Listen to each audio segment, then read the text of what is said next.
Let's be clear, the Bible does not direct your beliefs. Hi, I'm Jeremy. I'm a deep skeptic, also a pastor. There's just no way that that can be true for a lot of reasons. Number one, the Bible is not univocal. It doesn't have one perspective on things. It was written by a bunch of different people over thousands of years.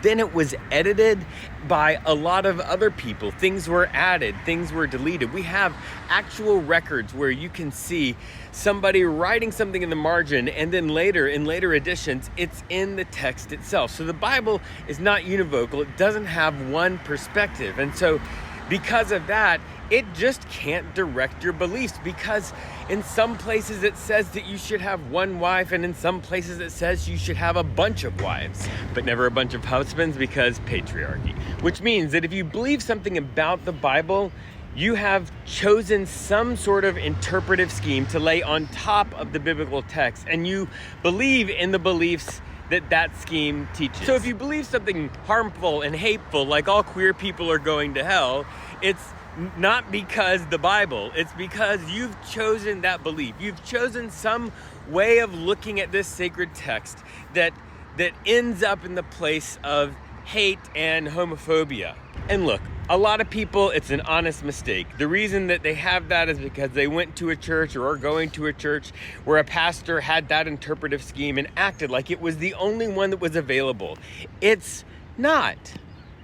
And just like you chose that scheme, you could choose another one. Like, you can choose another way to look at the Bible and interpret it in a different way. And look, if you're gonna do that, I mean, what I'd say is find a scheme that is loving, right? Find a scheme that doesn't cause you to be in a place where you might say something to someone that is hateful, something to someone that makes them want to unalive themselves. Like, you know, how when religious people tell queer people that they are going to hell, and it makes queer teens 2.5 more times likely to unalive themselves. I mean, like that kind of thing. So let's just choose a scheme to understand the biblical text, a theological system, however you want to describe it, that is loving and not hateful. Also, happy Pride Month. This month, I'm splitting all of my creator funds with the Trevor Project. They offer free counseling to LGBTQ teenagers, and they help undo some of the trauma that religious people have inflicted on LGBTQ people by telling them these sort of hateful, restrictive interpretations of the Bible.